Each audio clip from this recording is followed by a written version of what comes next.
Hola, buenas noches.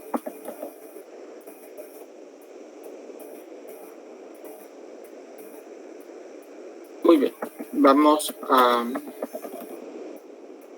recordar brevemente lo que vimos en la... Vamos a recordar brevemente más o menos qué fue lo que vimos la sesión anterior. La sesión anterior vimos sobre la parte, digamos, básica del contrato de arrendamiento. Vimos un poco de sus antecedentes, que antes se llamaba el contrato de locación y que está de locación de cosas, de obra y de servicios. Y vimos una definición. Luego vimos dónde estaba la definición legal, que está en el artículo 1880. Vimos un poco más de fundamento. Vimos que es algo fungible y cuando no es fungible. Hicimos ejemplos de cosas que no eran fungibles. Luego vimos cuáles eran sus características, que era consensual, bilateral, conmutativo, principal, de tracto sucesivo y oneroso. Vimos los elementos personales, el consentimiento, la capacidad, el arrendador, el fiador, el arrendatario. El fiador es un caso excepcional y que los elementos reales eran la cosa arrendada, el precio y el plazo. Vimos luego de la capacidad para arrendar, vimos algunos casos donde hay ciertas prohibiciones o ciertas limitantes para poder arrendar. Luego vimos un poco sobre la obligación del registro y es que tiene que tener, son 3 causas, cuando lo pida una persona, cuando sea más de 3 años el arrendamiento o cuando hay un pago anticipado de más de 1 año. Luego vimos los elementos reales que podían ser bienes muebles, inmuebles, bienes incorpóreos, bienes del Estado, cosa arrendada, cosa futura, la empresa, una vivienda amueblada, y vimos que en el caso de los bienes sujetos a patrimonio había una prohibición. En el caso de nuestra legislación, lo que haya es una condición para poder rentar. En el caso de, por ejemplo, un bien inmueble, si lo quiere rentar el esposo. Vimos que el impuesto, tanto en la escritura pública como el documento privado, no están exentos de pago de impuesto, que el papel sellado y de timbres fiscales. Esto pues porque por estar afecto al IVA, o sea, lo que no paga es el contrato. Luego ya vamos a ver qué pasa con los otros. Hoy ya vimos, hablamos un poco del precio, que debía ser, que se podía ver, si podían haber ajustes, siempre y cuando haya cierta privación, se podía ser modificada. Vimos que no se podía modificar si no era de forma unilateral. Hablamos un poco del decreto 3592 que habla de la congelación de las rentas. Hablamos que en nuestra legislación no hay un plazo máximo. Hablamos que el plazo inicial debe ser determinado o determinable. Hablamos de que habían años forzosos, años voluntarios, y que estos voluntarios al correr empezaban a volverse en años forzosos. Vimos luego las obligaciones del arrendador, obligaciones, el fundamento legal, obligaciones del arrendatario, su fundamento legal. Y nos quedamos en la transmisión de derechos, que habíamos dicho que en el caso del arrendatario puede vender el bien, pero a la hora de venderlo tiene que informar que está en arrendamiento y que se respeta lo que estaba en el contrato. Que en el caso de del arrendador, pues al haber una sucesión tiene que transmitir el derecho real, y con eso se transmite la situación de que pues el bien ya le pertenece a otra persona, pero se respeta que ya está arrendado. Luego vimos que en el caso del arrendatario, si llega a fallecer, los hijos o los herederos son los que tienen tienen el derecho, mejor dicho, de poder definir si se podía o no se podía continuar con el contrato. A esa cuenta llegamos ahora, ya empezamos con la segunda, nuestra sesión número 6, si mi memoria no me falla, 1, 2, 3, 4 o 5. Bueno, y que vamos a hablar sobre el subarrendamiento. El subarrendamiento se da cuando una persona que ya es arrendataria da en arrendamiento un bien. Una de las características del subarrendamiento es que solo se puede dar en el caso de que, si hay prohibición de que no se puede arrendar, entonces no se puede subarrendar, no puede llegar a ese arrendamiento. Veamos que la definición que está planteada, que dice que es el contrato en virtud del cual una persona llamada subarrendador se obliga a conceder el uso y goce temporal de un bien, del que a su vez es arrendataria en diverso contrato, a otras personas llamadas subarrendatarias, quien se le obliga a pagar como contraprestación un precio cierto. En esencia, lo que quiere decir es que yo, arrendador, le arrendo, yo arrendatario, le arrendo un bien a otra persona y entonces yo tengo dos funciones. Soy arrendatario en función del primer contrato y soy arrendador en función del segundo contrato. Si hay alguna duda, preguntas. ¿Cuáles son los elementos personales en este caso? Es el subarrendador. Vale, una pregunta, perdóname, disculpa que te interrumpa. Fíjate que eso del subarrendador todavía no me queda muy clarito. Yo tengo entendido que, no, pues, tú eres el arrendatario, Sí. No. Pero el arrendador es, tú eres el arrendatario, eres el dueño del bien, ¿verdad? Es que en esas figuras me confundo. A ver, pues, veamos los elementos, entonces regresemos un poquito antes, a los elementos personales del primer contrato. Es que eso el subarrendador no muy latino. Ahorita vamos a tratar de aclararlo a partir de los elementos personales del primer contrato. Están los elementos personales del primer contrato, es decir, del contrato básico de arrendamiento. El arrendador, digamos que es la persona que es la dueña de la casa. Y el arrendatario es la persona con la que se hizo el contrato, digamos. Hace cuenta de que tú eres el arrendador, tú eres el dueño del bien, entonces vengo yo y yo te solicito que me arrendes tu casa, digamos, ¿verdad? Pero yo tengo entendido que el subarrendador sería otra persona que yo, como arrendataria tuya, le arrende a él, ¿o no es así? Sí. Ah, es que eso no lo tenía así como que, es que yo me confundo en las figuras, así como todo lo de mercantil que hablaba la licenciada antes de, no sé si te acuerdas de la licenciada Loida. Ajá. Es que ya viste que decía varias figuras en todo eso de mercantil, ¿verdad? Entonces aquí me confundía un poquito, pero sí, ahorita ya te entendí. Entonces ya me quedé clara, gracias. Ok, no hay problema.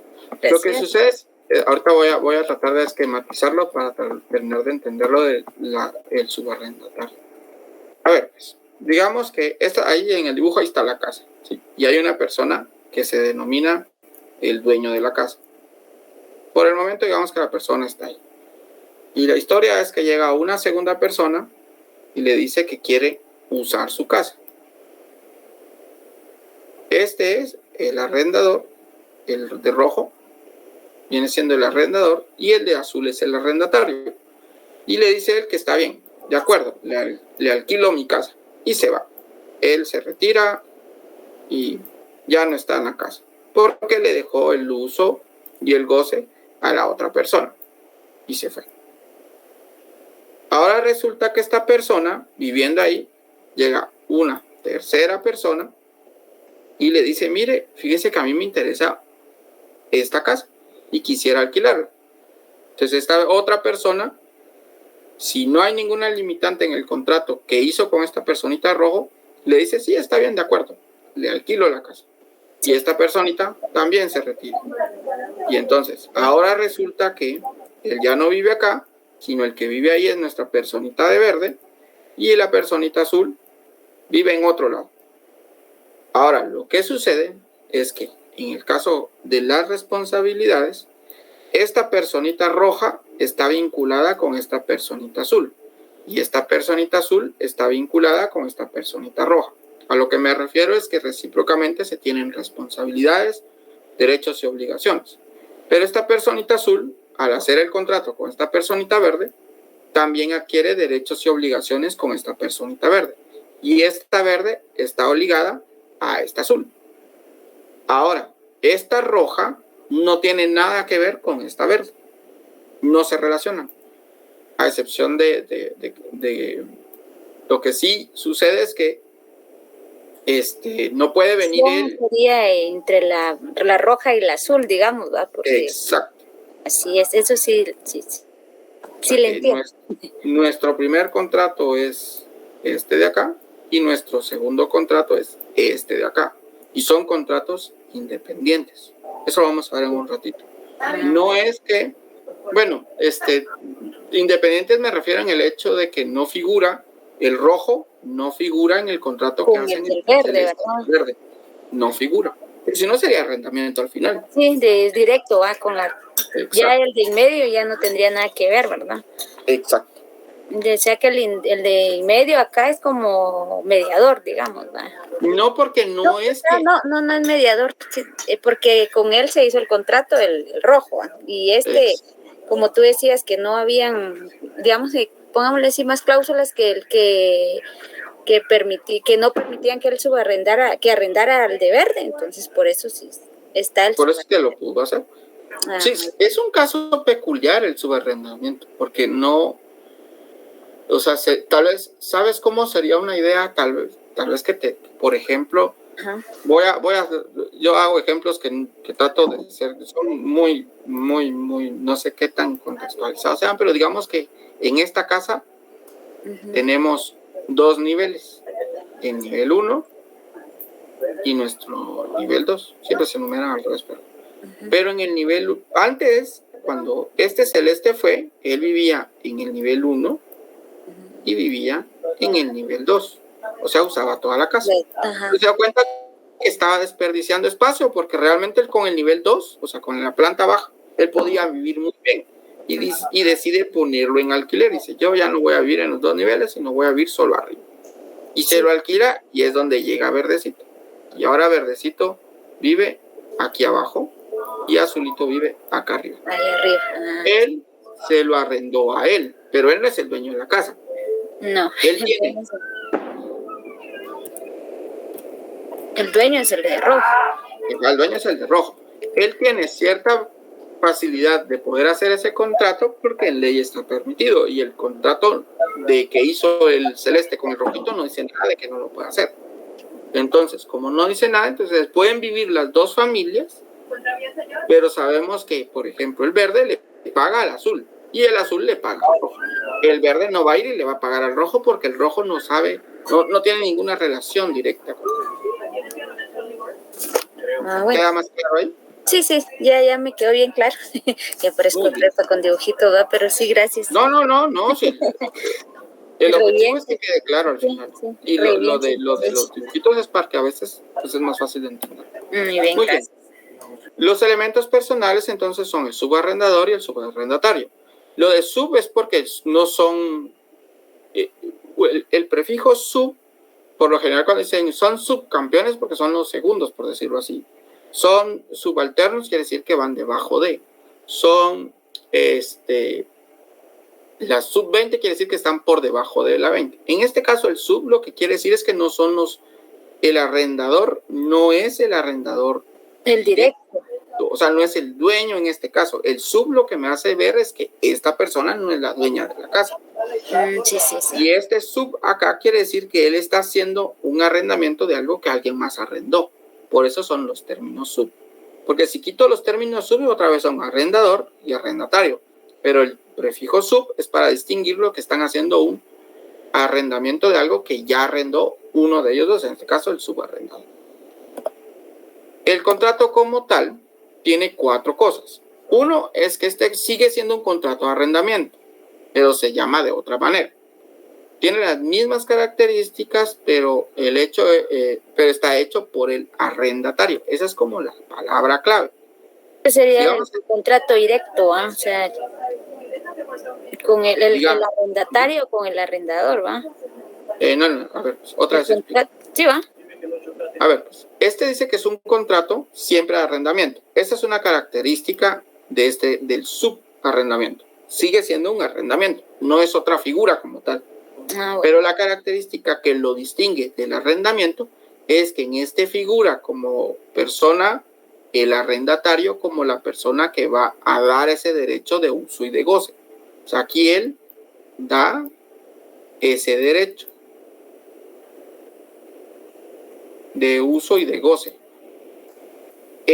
Pero él es el arrendatario, no es el dueño, el arrendador inicial. La segunda situación es que este contrato es subordinado al contrato de arrendamiento. ¿Por qué? Porque si no hay un contrato de arrendamiento previo, no puede haber un contrato de subarrendamiento. Esto es así. Este es el contrato de arrendamiento. Pero si este no existe, no puedo decir entonces que va a generarse este. Este es el arrendamiento y este es el subarrendamiento. Entonces, para que este exista con este nombre es porque previo tuvo que haber existido el arrendamiento. ¿Qué pasa si esto no existe? Entonces, este es un arrendamiento normal. Normal, sí. Ajá. Porque entonces quiere decir que los que lo están haciendo, las dos figuras que aparecen acá son el dueño y el arrendatario. Mientras que si existe, ya este no es dueño, sino es el arrendatario con el subarrendatario. Bueno. Lo otro es que no hay accesoriedad por lo que decíamos, porque es un contrato puro como tal. No es que no es que condicione en cierto modo o que diga que como que fuera como que fuéramos a decir que si se da tal cosa se puede llegar a dar el arrendamiento. No hay una condición, simplemente lo que sí es que depende de que haya un arrendamiento previo para hablar que es un subarrendamiento, pero no tiene vinculación entre el contrato de arrendamiento y el subarrendamiento, porque el objeto sigue siendo el objeto que se va a hacer, a lo que se refiere este punto acá, estoy aquí. A lo que se refiere este objeto de acá es que la obligación de A es con B y la obligación de B es con A. Y en el subarrendamiento la obligación de B es con C y la de C es con B. Pero no hay, o sea, no hay, dice que, bueno, entonces, si B no cumple, entonces va a cumplir C. No hay esa condicionante de que se haga así. Por eso no es accesorio. Y lo otro es que no hay un cambio o sustitución de la personal. No es que yo diga, bueno, el contrato lo hizo A y B. Pero B le dice, mire, fíjese que yo ya no voy a figurar porque ahora la persona que se va a encargar de pagarle es C. Ahí es donde existe la sustitución. O caso contrario, está A y B y A hace el contrato con B, pero resulta que A le dice, mire, yo voy a vender. Entonces ahora va a llegar el señor D. Bueno, entonces ahora la relación la mantiene B con D y D con B. Ahí hay sustituciones. En este no se da, porque son dos contratos nuevos. Este es el primer contrato, que es un contrato de arrendamiento básico, digámoslo así, y este es el segundo contrato, que es algo ya arrendado que se va a volver a arrendar. Por eso no es ni accesorio y tampoco hay una sustitución personal. O sea, el contrato es un contrato nuevo que nace a la vida jurídica. ¿Dudas? No, todo está bien. Sigamos. Mejoras, que era lo que yo ayer dejaba pendiente porque quería que lo discutiéramos un poco más despacio. Las mejoras, en esencia, se definen como todas las obras del arrendatario que, sin asumir una fisonomía individual, confieren a la cosa un aumento de valor. Esta es una característica, porque lo que él va a hacer le va a conferir a la cosa un aumento de valor. Por ejemplo, algo que se tiene que reparar, porque sin eso que se va a reparar no es más que algo que es como servicio básico, no se puede tomar como una mejora. Digamos que si la casa era de lámina y le echan terraza, estaríamos hablando de que son mejoras. ¿Por qué? Porque aumenta.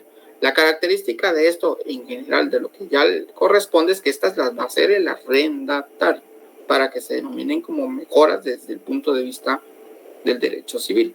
Y acá, si vemos, dice, el arrendatario tiene la facultad de hacer en la cosa arrendada sin alterar su forma, es decir, que si es una casita así de madera, no la va a levantar de bloque porque ahí alteró su forma. Sí, pues ahí ya cambiaría.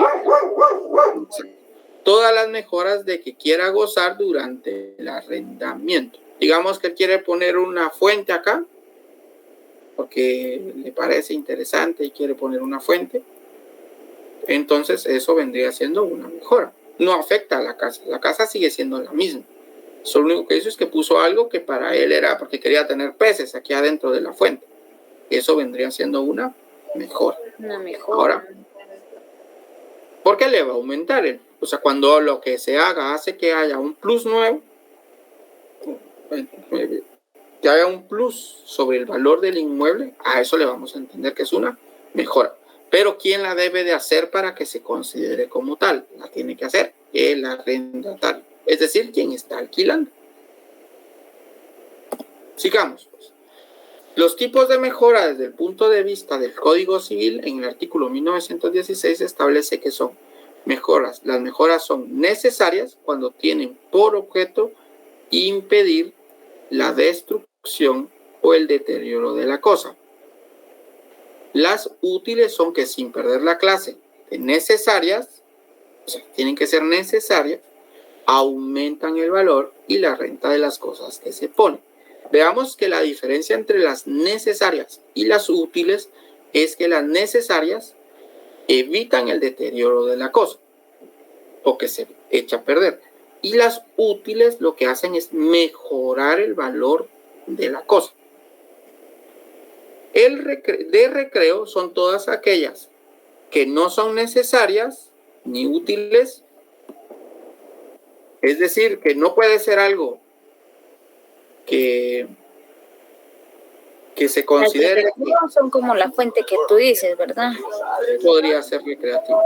Pero sirven para el ornato, lucimiento o mayor comodidad. Digamos que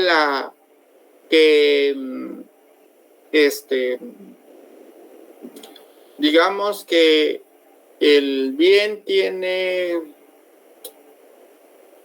por ejemplo, bueno, vamos a ir viendo para ya distinguirlas mejor, para no confundirnos. Entonces tenemos tres tipos: las necesarias, las útiles y de recreo. Las que son más como difíciles de entender o diferenciar es lo de las necesarias y las útiles, porque pareciera que suenan igual. Pero aquí dice, sin pertenecer a la clase de necesarias. O sea, si yo vengo y hago una tablita y digo, ¿esto es necesario o es útil? Si es necesario, entonces son mejoras necesarias. No es indispensable, pero me permite aumentar el valor, entonces son las útiles. Esta mejora la forma o mejora como se ve, siente la casa como está, eso ya vendría siendo de recreo. La característica es que si lo que yo voy a hacer es para una mayor comodidad, digamos que que es para una mayor comodidad, entonces estaríamos hablando de recreo. Sigamos viendo para terminar de aclararlo porque eso es indispensable. Entonces, son necesarias las que correctamente, acá el autor que es Viteri, es el apellido, hace una observación a lo que en el código civil define, porque él dice que hay como cierta contradicción en el hecho que para él indica que las que son las que correctamente debieran de denominarse como reparaciones necesarias, las mejores necesarias. Y él dice que estas son las que debieran de corresponder al arrendador realizar por su cuenta, como parte de su obligación y de conservar la cosa en su estado de servir al arrendatario. Algunas, por ejemplo, el autor, este mismo autor, hacía una explicación y ahí cita en 1901, dice, el arrendador está obligado, en la parte cuarta, dice, a conservar la cosa arrendada en el mismo estado durante el arrendamiento, haciendo para ello todas las reparaciones necesarias. Y el arrendatario tiene la facultad de hacer en la cosa arrendada, sin alterar su forma, todas las mejoras que quiera gozar durante el arrendamiento. Esta es una característica, porque estas cosas son cosas que él quiere gozar durante el arrendamiento. Sí, pues para vivir mejor, ¿verdad? Para estar bien. Digamos que, por ejemplo, si hay paletas en las ventanas, pero aquí hay una cosa que hay que tomar en cuenta. Y digamos que las paletas, hubo un temblor y se quiebran. No es culpa del arrendatario. Eso es algo que tendría que el arrendador cambiar, porque es necesario que esas ventanas estén bien para que no entre aire, no entre polvo y demás. Pero digamos que él quiere poner paletas polarizadas porque no le gustan las paletas transparentes que había. En ese caso, digamos que las paletas que estaban buenas. Entonces, eso es algo para un bienestar de él. Eso pasaría a ser algo útil, porque las paletas están. Lo que quiere él es poner polarizadas por un beneficio de él, o sea, como arrendatario. Digamos que, por ejemplo, el sistema, digamos que él pone un sistema de riego para que el césped quede bonito. El chorro está ahí. El chorro funciona. No necesita el arrendador que hacer una mejora en ese caso. No tiene que intervenir él porque funciona. Pero el arrendatario quiere poner un sistema de riego del césped para que le quede más bonito, porque a él le gusta por tener el césped bonito en la casa donde él vive. En ese caso, estaríamos en un caso particular de, otra vez, que sean más útiles. Ahora, por ejemplo, digamos que acá cita, bueno, aquí dice el arrendador está obligado a conservar. Entonces, supongamos que las ventanas, digamos que no funciona. A ver, ¿qué podría ser? Digamos que no sea algo que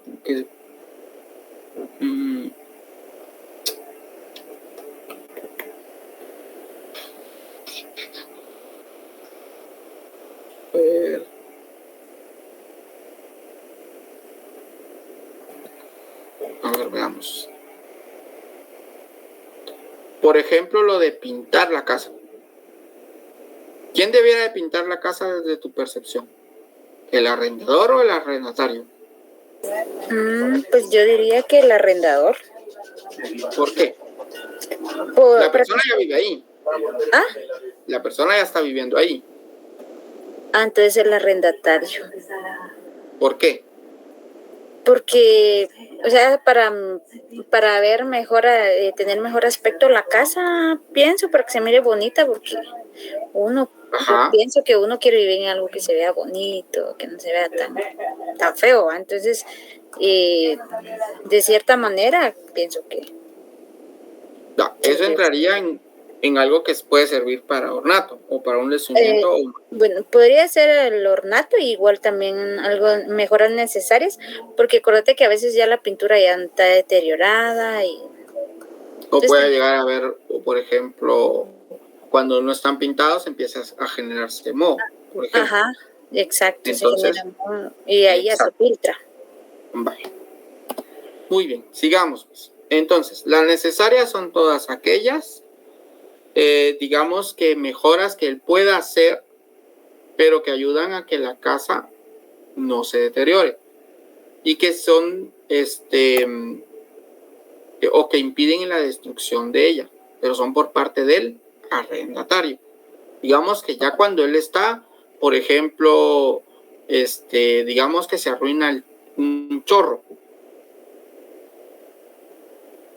ahí le correspondería, como lo usa el arrendatario, le correspondería en ese caso reponerlo al arrendatario. El arrendador, por lo que yo entiendo, la responsabilidad del arrendador, a mi percepción, pareciera que es todo aquello necesario para que entre en uso el bien, pero no cuando ya está en uso. Siempre y cuando no sea algo muy drástico, ¿no? Digamos que si se tapa el sistema de drenaje, pues realmente si no es culpa del arrendatario, sí lo tiene que pagar el arrendador, porque puede ser que ya sea por un deterioro muy, muy fuerte de la casa. Pero si, por ejemplo, fue porque el arrendatario o uno de sus parientes estuvieron introduciendo cosas que tapan el sistema de drenaje, ahí sí es una responsabilidad del arrendatario, pero no entraría en este caso, porque es una de las características de esto es que lo hace el arrendatario, tiene facultad de hacer en las cosas arrendadas sin alterar su forma todas las mejoras que quiera, o sea, es voluntario. Esa es una característica, que eso tiene que ser voluntario para que sean funcionales. Obligado ya no entraría en este caso. Sigamos. Entonces dice que las que se realiza el arrendatario de forma voluntaria, las útiles y de recreo, o en cumplimiento del acordado en el contrato, y que buscan por lo general elevar el valor de la cosa. Ejemplo de lo que habíamos dicho, engramar, instalar una nueva ventana, que no, por ejemplo, una ventana que él quiere poner la ventana de una manera específica y que, o sea, no necesita el arrendador que hacerlo porque funciona la que está puesta, pero él quiere cambiarla. En este caso sería una mejora tipo útil o una mejora de recreo. Entonces, acá dice instalar una ventana, poner una reja en las ventanas, instalar un sistema de calefacción. Puede ser adiciones, en el caso de si conservan su individualidad, por ejemplo, la fuente, o mejoras que pierden su individualidad, por ejemplo,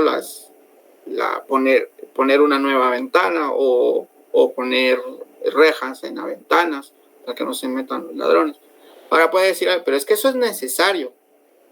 Pero realmente para el arrendador no es necesario poner barrotes porque, o sea, su casa está bien sin barrotes. Pero resulta que el arrendatario dice que el lugar es muy peligroso y que considera que hay que ponerle barrotes. Eso es algo útil para él.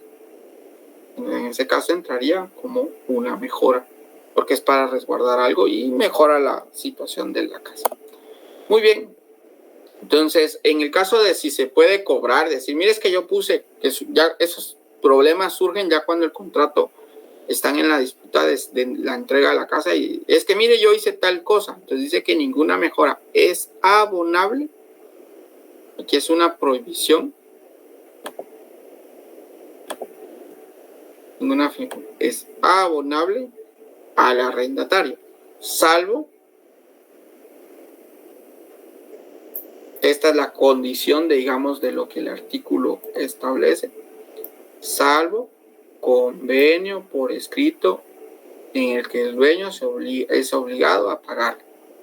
O sea, tiene que haber un convenio donde diga, sí, tiene razón, yo no tengo. Por ejemplo, él en el contrato él anota que todas las mejoras que no sean consideradas por desgaste de uso serán consideradas como abono al pago de la mensualidad. En ese caso son abonables, pero si no dice nada, no se puede.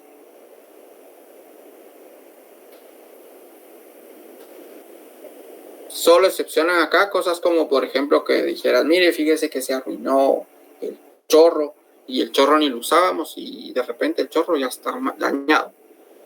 ¿Sabe qué? Páguelo usted y me lo descuenta del cómo se llama. Entonces, en ese caso, eso es lo que dice acá. Que sean de cuenta las que sí son de cuenta del arrendador, entonces esas sí son abonables. Luego, es nulo el contrato sobre abono de mejoras en que no se especifica, a menos aproximadamente cuáles deben de estar deben de ser estas y cuántas será la mayor cantidad que con tal objeto pueda gastar el arrendatario. Eso quiere decir que, por ejemplo, digamos que diga, mire, fíjese que hay que cambiar el baño. Está bien, vamos a hacer, entonces en el contrato aparece que todas las mejoras que él haga hasta un máximo necesarias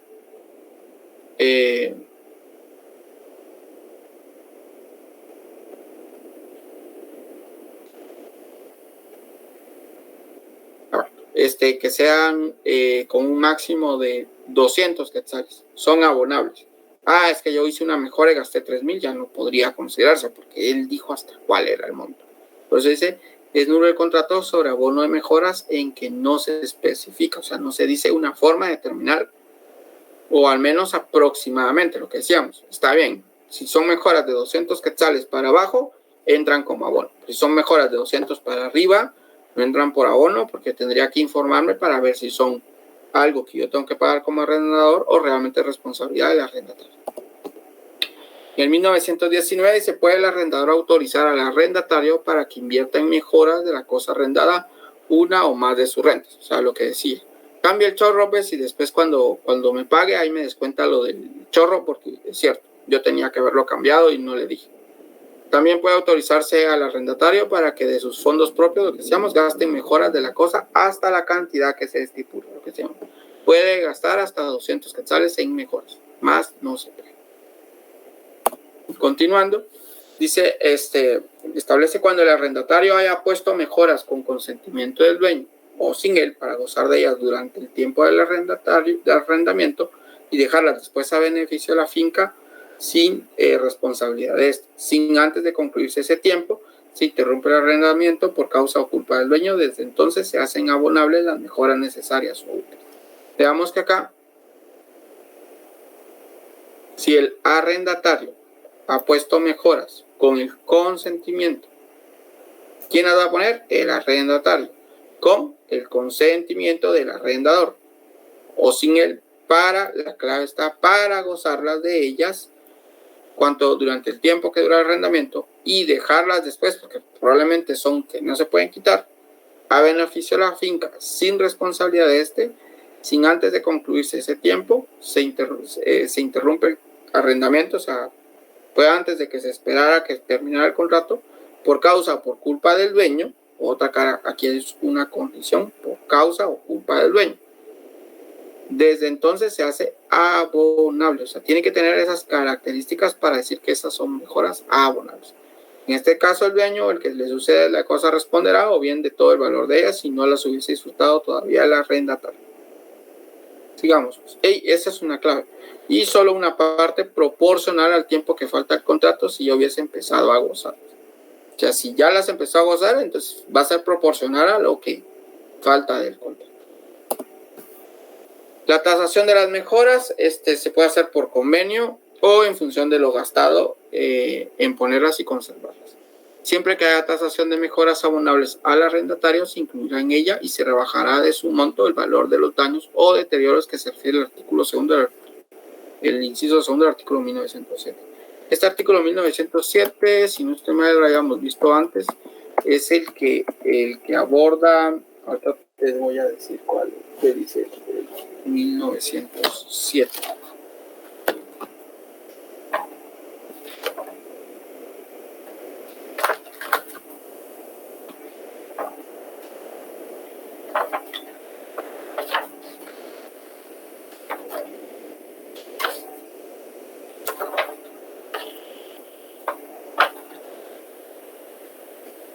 Yo creo que es el que dice que el arrendatario está obligado a servirse de cosa solamente para el uso, convenio y a falta de convenio para el que corresponda según su naturaleza y destino, ¿no? Donde están todos. Sí.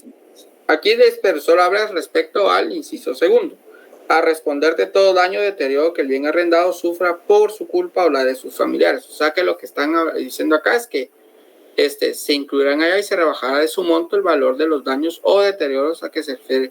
Siempre que se haya tasación de mejoras abonables al arrendatario, se incluirá en ella y se rebajará de su monto el valor de los daños o deterioros que se refiere. Es decir, cuando va a entregar la casa, por lo general dice, mire, pero le voy a cobrar esto porque mire cómo me dejó el baño, mire cómo me dejó la regadera, mire cómo me dejó el chorro. Sí, es lo que dicen. Perdón, que dicen del, ¿cómo se llama? Del depósito, ¿verdad? Que si no entregas el bien... El depósito es una condición, el depósito es una fianza. Aquí no entraría eso, pero esa es una manera de cobrar. La fianza es ese depósito es por si la persona se va y deja daños. O sea, ese es el objetivo como del depósito. Bueno. La desfianza contra lo que, como decir, mire, por lo general piden un mes de fianza. Por aquello de, y cuando lo dicen, se va a cobrar un mes de fianza por aquello de que se hagan daños que no repuso la persona, o si termina el contrato, o si el contrato tenía años obligatorios y no se cumplen, o sea, son para cosas como muy bien. En este caso lo que dice es que si yo hago mejoras en la casa y ya se quedó que eran mejoras abonables y al final del contrato él dice, pero mira que hay daños o deterioros, esto que ya hice disminuye esos daños o deterioros si no han sido abonables. O sea, si ya no lo pagué en el mes y antes de yo ir me hice algunas mejoras, entonces cuando yo le digo, mira, ya me voy, entonces en ese caso se aplica este ERTE. Ya te entendí. Gracias. Dice que si son separables las mejoras, entonces dice que no se deben de abonar. O sea, es decir, yo puse un sistema para hacer churrascos en la parte de atrás, pero el sistema me lo puedo llevar. Si yo me lo puedo llevar, no puedo decir que esa mejora es abonable, porque yo me lo puedo llevar. O si pueden ser separadas, o puede separarlas el arrendatario que la puso. Por ejemplo, lo de la fuente. Puede ser que la fuente se pueda quitar y se compone el agujero que han dejado. Pero digamos que si se hizo un marco en la entrada con concreto, eso ya no lo puede quitar. Es como que ponga sistema de vigilancia, se lo puede llevar, las cámaras. El sistema de vigilancia se puede quitar, exacto. Todo aquello que se pone y que se pueda quitar, entonces no puede cobrarse como mejora, porque se lo va a llevar. Pues. Sigamos. Pues. Luego dice terminación del contrato. El contrato no puede celebrarse a perpetuidad. Es decir, mire, vamos a hacer un contrato donde yo le voy a arrendar de forma perpetua la casa o de forma vitalicia o indefinido. No se puede. Por la característica del contrato es que tiene que tener un plazo. Si no definido, determinable, que era lo que hablamos en la sesión de ayer. El vencimiento del contrato no puede invocarse como un causal de la terminación. Es decir, es que ya terminó porque el contrato venció, no se puede generar. Por eso de que puede haberse dado el tracto sucesivo, puede ser que hubo una prórroga y que no está escrito como tal. Entonces, por eso es que no se puede hacer ese vencimiento. Sumado que está, sí puede ser invocado por un convenio convenido de forma expresa. El contrato se da por terminado el contrato cuando 2 meses después de vencido el plazo. Entonces ahí es por un convenio expreso. Por nulidad y por rescisión que puede ser por incumplimiento de las cosas, abandono de la persona, que esta era una de las cosas que decían en la clase cuando lo vimos, que decía, pero ¿qué se entiende? Bueno, y en el libro hablaba el señor. Por ejemplo, decía, yo te alquilo, por ejemplo, la tierra para sembrar y nunca se llegó a sembrar, entonces ahí se puede hablar de que hubo una terminación del contrato. Ajá, porque no, pues la abandonó, ¿no? O cuando el fin para el que se estableció ya la persona no se ha cumplido, no se puede, o sea, se determina. Pero el autor que yo he leído respecto a esto decía que eso del abandono no está como muy claro y por ende es como complicado definir a qué se refieren con abandono, porque puede ser que se fue 2 años de viaje, pero él sigue pagando la casa, no hubo abandono como tal. Luego está el fallecimiento, que es el fallecimiento de la persona que aparece en el contrato. Aquí se puede ver el artículo 1930 y 1940. En 1930 habla sobre, puede rescindirse el arrendamiento 1. Si el arrendador o el arrendatario faltan al cumplimiento de sus respectivas obligaciones. Por eso sí se puede invocar. 2. Si tratándose de una finca rústica, el arrendatario abandona abandona las plantaciones existentes al tiempo de celebrar el contrato o no las cultiva con la debida diligencia. Pasó el tiempo de cultivo y empezó a cultivarlas ya cuando estaban muriendo. 3. Si la entrega de la cosa arrendada y debiendo el arrendatario garantizar el pago de la renta, se niega a hacerlo o no lo hace en el término convenido. O sea, si no ha pagado, se puede generar esa terminación del contrato. Por la mayoría de edad, el menor de edad, rehabilitación del incapaz o alguna de las personas que tienen, si ya han celebrado un contrato mayor de 3 años. Por subarrendar contra la prohibición expresa del arrendador, lo que decíamos. Si dice que no se puede arrendar y él hace, que no se puede subarrendar y él hace arrendamiento, eso es causante para la terminación del contrato. Luego está porque se puede rescindir por esas causas. por usar el arrendatario la cosa arrendada con fines contrarios a la moral o al orden público o a la salubridad pública. Esto, decía el autor que era complicado porque puede ser que yo se lo di para algo que no fuera pues, para el orden público. Y él mencionaba ahí, por ejemplo, digamos que alquiló la casa y en la casa pusieron, pues es un lugar, digamos que no es una residencial y pone una discoteca, por ejemplo.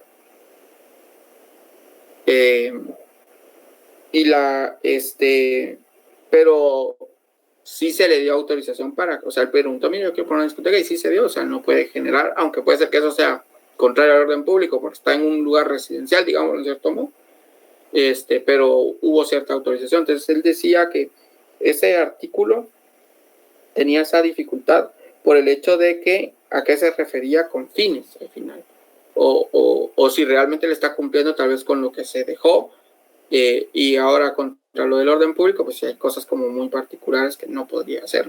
Por ejemplo, digamos que es en una residencial y está que no puedes poner un bar, por ejemplo. O sea, eso va contra el orden público de ese lugar. Entonces, por eso sí puede generar, por hacer cosas que no se deben. Y por muerte de arrendatarios si sus herederos no desean seguir. Luego está por pérdida o destrucción de la cosa arrendada. La pérdida es cuando, pues, por alguna situación legal pierde, y la destrucción que puede ser parcial o total. Si es parcial, si no han pasado 3 meses, si luego de 3 meses, vamos a ver, sí, creo que son 3 meses, la persona está haciendo reparaciones y él dijo que las iba a hacer y luego de ese tiempo no se ha dado, entonces puede venir y decir, mire, entonces mejor terminemos, busquemos una terminación del contrato, una rescisión. O digamos que hubo un terremoto, se cae la casa específicamente, esa casa, entonces tampoco puede seguir subsistiendo el contrato porque ya uno de los fundamentos, uno de los elementos esenciales de ese contrato es la cosa, si no está como. Y otro es lo de la expropiación e evicción de la cosa. Aquí. Sería ahí. Muy bien. ¿Dudas? Todo bien, todo bien. Vamos ahora ya específicamente. A ver, yo le decía a los otros colegas que con los que estábamos repasando, les decía, todo lo anterior es para que uno entienda cómo pueden quedar esas cláusulas. Para eso sirve todo lo primero. Porque sin eso no entendemos, por ejemplo, ¿se puede poner una cláusula donde diga que no se puede subarrendar? Sí, sí se puede. O puedo poner una cláusula de que si subarrenda me debe de avisar. Sí, también se puede. O puedo poner una cláusula donde diga qué cosas puede, una cláusula donde se especifique que tiene muebles la casa y que hay que hacer un inventario. Sí, sí se puede. O sea, para eso sirve todo lo anterior. Lo de notariado, digamos que es solo esta partecita pequeña, pero hay que ver todo lo anterior para entender cómo se puede hacer el contrato. Las obligaciones previas, las de siempre, documento de identificación, si alguno de los otorgantes fuera persona jurídica, cómo acredita esa representación y el título de la propiedad, que es esencial, porque no puedes arrendar algo que no es tuyo.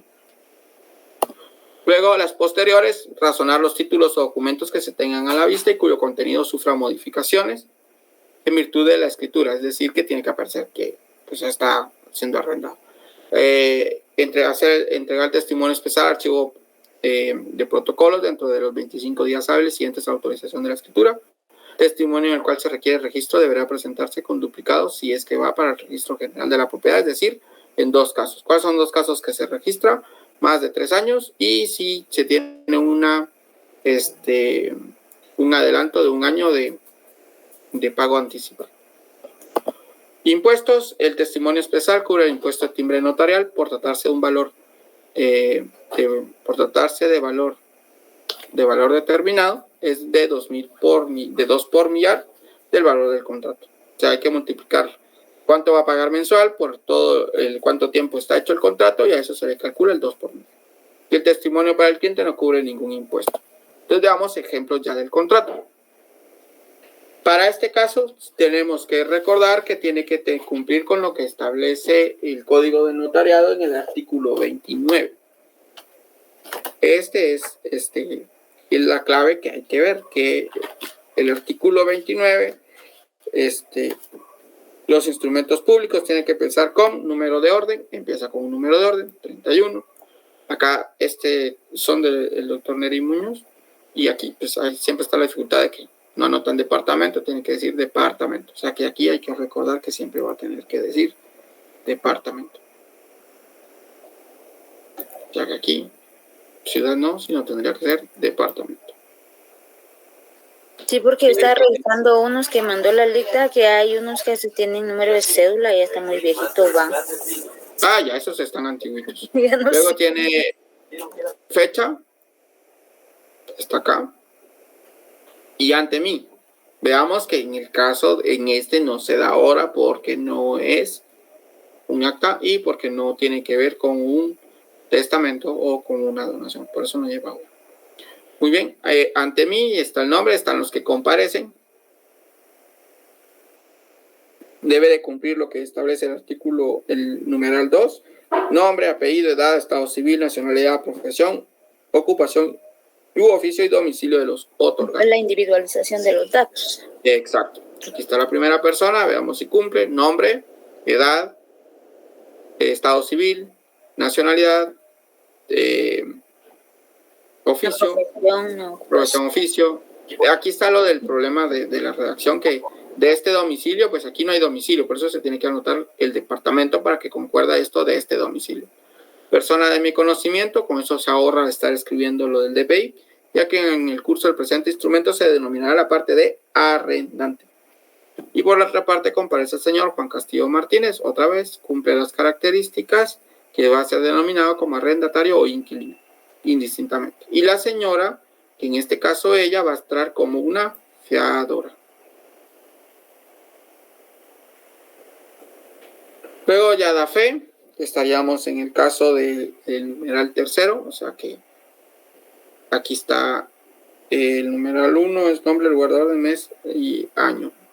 O sea que hasta aquí, hasta donde dice notario, todo esto de aquí para acá.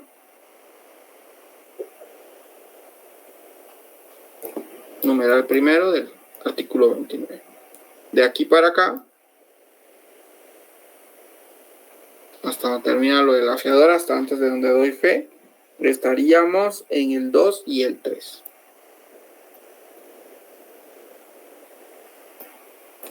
Luego estaríamos doy fe, está cuál es el contrato. Ya tenemos 2, 3 y 4 entran ahí. 5, haber tenido a la vista los documentos. Eso por lo general a veces lo anotan acá o lo anotan al final. Pero acá estaría que los comparecientes me aseguran de los datos de identificación personal consignados y que se encuentran en el libre ejercicio del cómo se llama. En caso, como no hay ninguna representación, no hay problema. Tampoco tenemos intérprete, tampoco usamos el 6 en ese sentido. La relación fiel y concisa y clara del acto del contrato. Ya que aquí estaríamos a partir de donde dice primera, estaríamos de aquí para abajo, estaríamos en el numeral 7. En este caso, siempre va a empezar con el antecedente. El antecedente es que tiene que decir la persona si es el dueño de la casa, ¿no? La segunda, ya que continúa manifestando que tiene la voluntad de hacer el contrato de arrendamiento. La tercera es que manifiestan los comparecientes que el presente contrato se regirá bajo las condiciones siguientes. Veamos si cumple las características. ¿Cuál es la característica de un contrato de arrendamiento? Tiene que tener valor, tiene que tener plazo, tiene que tener denominar el consentimiento de la persona y tiene que decir que va a ser, en qué calidad se está dando, ¿no? Que es de uso y de goce. Identifica el anterior, desarrolla las siguientes cláusulas. Acá está el plazo. ¿Te recuerdas que el plazo dijimos que tenía que ser determinado, tenía que ser determinable o tiene que ser determinado, pero no puede ser indefinido? El plazo del presente contrato será de 1 año. O sea que aquí está 1 año. Se cumple la primera parte. La renta, aquí ya está la segunda cosa. Tiene que tener un precio y tiene que decir cuándo se va a pagar. El arrendamiento para el concepto de renta mensual. Mensual. O sea, ya dice la periodicidad. de 2.500 quetzales si dicha renta no incluye el pago del impuesto al valor agregado que él pagará el inquilino. El arrendatario se obliga a hacerla efectiva, aquí están hablando de las obligaciones, de forma anticipada y sin necesidad de cobro ni requerimiento. El destino, aquí es donde está para que él sepa para qué le están dando el bien, de los servicios, qué es lo que él va a pagar, si los paga o no los paga, y el pago. ¿Cuál es el monto y qué es lo que cubre? Prohibiciones que le va a dar. Estas son las causantes para poder después decir que el contrato se puede rescindir. Sería este. Queda expresamente prohibido al arrendatario subarrendar. Y dice total o parcialmente, por aquello lo que decíamos, ¿no? Va a alquilar solo la mitad de la casa, sería parcialmente, o alquilar toda la casa. Que no puede mantener sustancias dañinas, peligrosas, demás, o cualquier, y que haya algún problema con los vecinos. Las obligaciones del arrendatario, estas son las que copian del artículo donde vimos las obligaciones. Si tiene mobiliario y equipo, ¿qué pasa con el incumplimiento?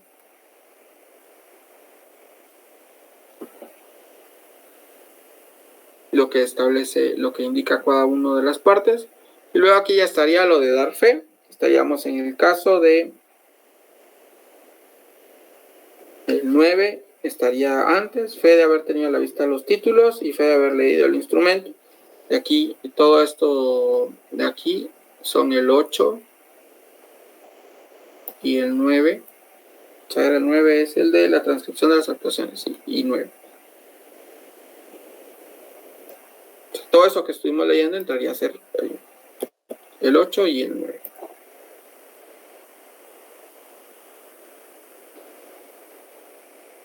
Ya de último, pues que da fe, que todo lo expuesto se tuvo a la vista, los documentos. Ahí viene otra vez a recordar el 10. Entraría aquí. Y advertía a los otorgantes sobre los problemas y luego ya firma. Y ahí estaríamos en el 11 que dice que se dieron esas advertencias y que el 12, el 11 estaría aquí donde dice que se le advierte. Aquí estaría el 11. Y el 12 estaría aquí. Que se leyeron los demás y que firmó. Aquí estaría el 12. Ese es un buen ejercicio. Agarrar una escritura y ver que cumpla con todo. Todos los requisitos, ¿verdad? Exacto. Entonces vemos acá los dos ejemplos de los testimonios. Por razón de registro, por el monto que llevan. Por eso llevan el fiscal. Y llevan los notariales que cubre por el precio del contrato que ya habíamos dicho. En el caso de el testimonio para la persona no lleva ningún adherido, ningún timbre. Estos timbres hay que recordar que se deben de inutilizar y para eso hay que hacerles lo de la pequeña perforación. Algunos autores hacen lo de rayarlos, pero según me decían a mí, no es como muy técnico que digamos el de que rayenlos para decir que los inutilizaron. Lo técnico es que lo perfores.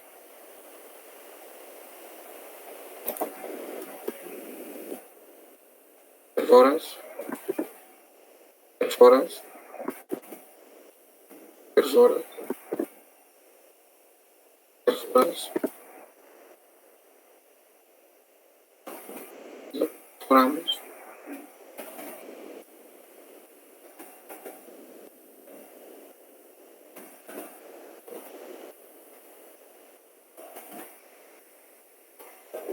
Y lo perforamos. Entonces ahí ya están inutilizados. Nos faltó uno aquí arriba.